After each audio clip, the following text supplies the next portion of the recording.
Damai sejahtera dari Tuhan Yesus Kristus menyertai kita semua. Amin. Saudaraku, suatu saat saya ditemui seseorang yang mempunyai beban hidup yang berat karena dosa-dosa yang telah diperbuatnya di tengah keluarga, dalam pekerjaannya, bahkan dalam kehidupan persekutuan di gereja. Bebannya terasa berat karena merasa bersalah, merasa terasing di lingkungan di mana dia berada. Hidupnya tidak tenang, kesehatannya mulai terganggu, dan tidak pernah merasa bahagia. Betapa menyedihkan dan memprihatinkan. Tiba-tiba dia bertanya dan mengejutkan saya. Apakah Tuhan Yesus masih berkenan mengampuni dosa-dosa saya dan saya bisa dipulihkan? Saudaraku, kalau pertanyaan itu disampaikan kepada saudara, apa jawaban saudara? Saudara, mari kita temukan jawabannya dalam renungan ajaran hidup kali ini.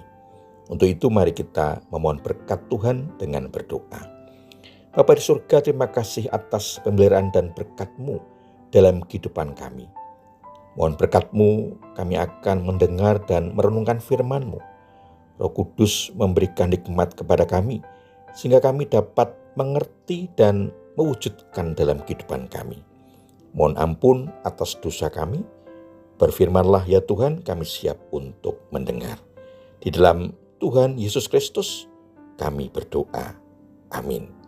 Saudaraku yang dikasihi Tuhan Yesus Kristus, firman Tuhan yang akan kita terima diambil dari kitab Mazmur 32 ayat 1 sampai dengan 4 yang tertulis demikian.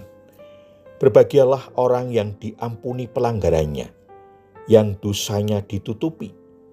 Berbahagialah manusia yang kesalahannya tidak diperhitungkan Tuhan dan yang tidak berjiwa penipu. Selama aku berdiam diri, tulang-tulangku menjadi lesu karena aku mengeluh sepanjang hari.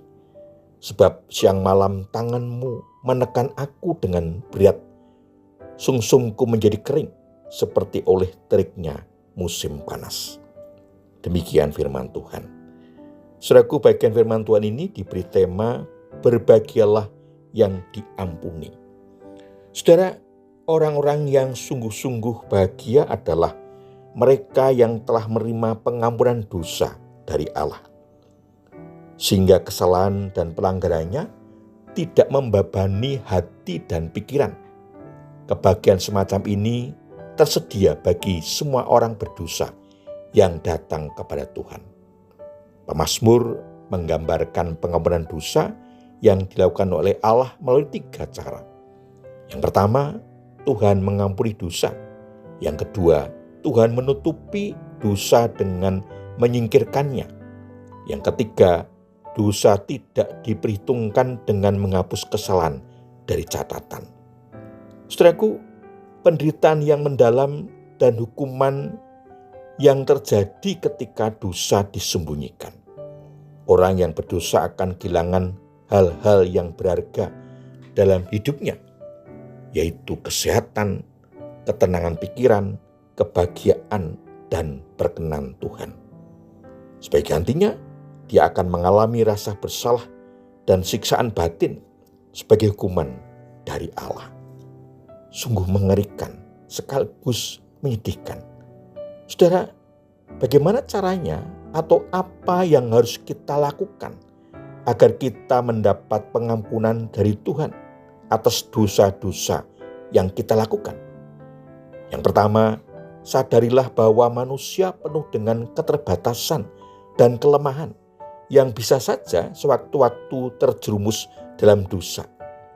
Kesadaran itu yang mendorong kita orang percaya untuk segera mengakui dosa kita, bukan malah menyembunyikan yang justru akan mendatangkan hukuman dari Tuhan.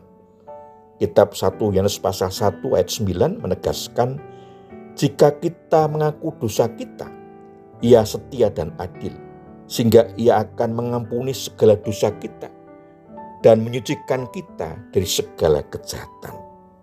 Saudaraku, kita harus mengakui dosa kita dan memohon pengampunan dan penyucian dari Allah. Ada 2 hal yang dihasilkan. Yang pertama, pengampunan dosa dan pendamaian dengan Allah. Yang kedua, penghapusan dosa atau kesalahan dan pembinasaan kuasa dosa agar kita dapat hidup kudus. Yang kedua, bertobatlah. Artinya, pengakuan dosa tidak hanya pada pengakuan, tetapi harus menjalani, harus mengalami perubahan, pembaruan dalam hidup. Tidak mengulangi dosa yang telah dilakukan, tetapi mengalami perubahan dan hidup dalam pembaruan.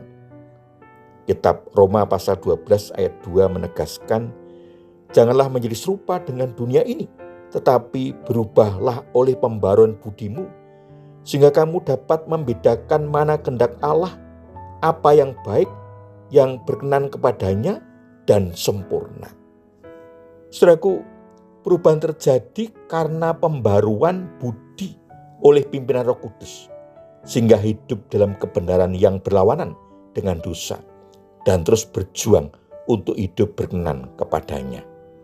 Itulah yang membuat hidup kita senantiasa menerima pengampunan dari Tuhan, dan sungguh bisa merasakan kebahagiaan dalam hidup. Tuhan Yesus memberkati. Amin. Saudara, mari kita mengucap syukur kepada Tuhan dengan berdoa.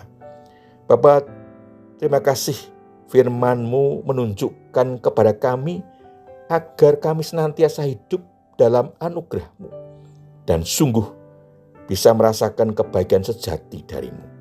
Mohon ampun atas segala dosa-dosa kami. Di dalam nama Tuhan Yesus Kristus kami berdoa. Amin. Saudaraku yang dikasihi Tuhan Yesus Kristus, demikian renungan ajaran hidup. Saya bertemu dalam renungan selanjutnya. Anugerah dan damai sejahtera dari Allah Bapa dan Tuhan Yesus Kristus, serta pimpinan penyertaan Roh Kudus memberkati saudara sekalian. Amin.